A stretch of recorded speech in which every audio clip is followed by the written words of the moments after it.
Aref Dostyar. He is the Consul General of Afghanistan to the Western USA. Good to have you on the program. What do you make of the timing of this appearance? Why now, and what does that possibly indicate? Well, thank you so much for having me today with you tonight. I would divide the question into two different parts. First is what it will do to the Taliban foot soldiers themselves and their leadership.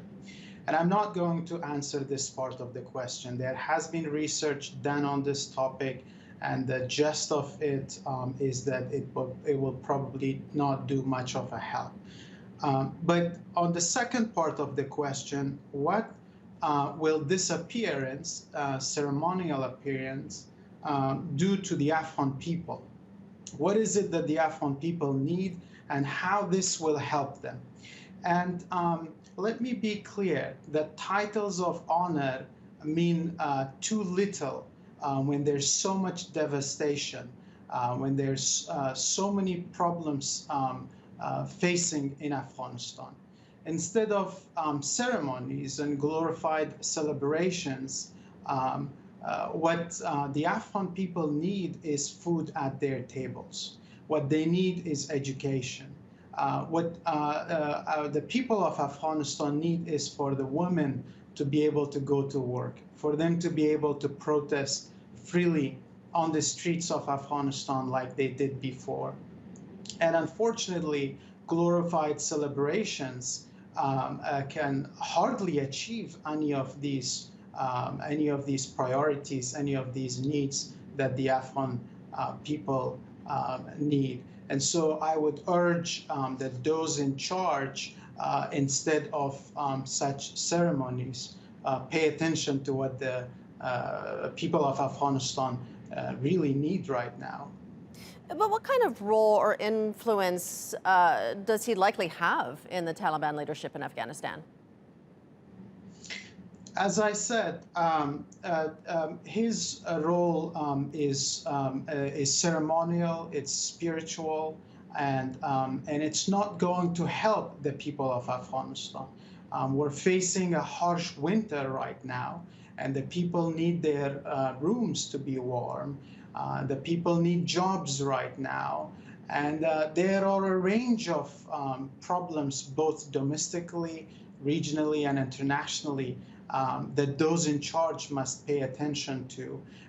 And so appearances, titles of honor, and celebrations will probably not be able to achieve any of these goals. Just a couple of days ago, we had a gathering here, there in Washington, D.C., where many people gathered, and we had, before the event, spoke to many people back in Afghanistan. And what they wanted from those in charge, what they wanted the world to hear is that they are facing a harsh winter, that there is a humanitarian crisis going on, and that they need clarity and certainty for the future of their country. These are the things that we're lacking, and I think that is where our attention should go. Certainly, and given all of that, does he have much support or popularity among Afghans? How would this appearance all be seen among Afghans?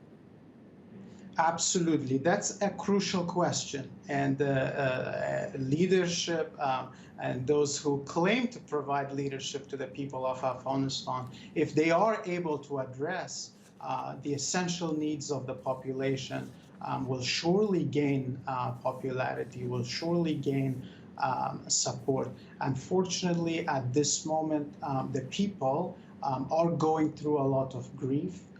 They have a lot of grievances from the past crimes and the atrocities and the violence that took place over the past 20 years, took scores of lives and limbs in our country.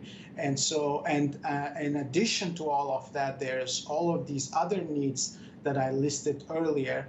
In the face of all of these, I'm afraid it's very difficult to expect any level of popularity and support among the masses, among the population of Afghanistan.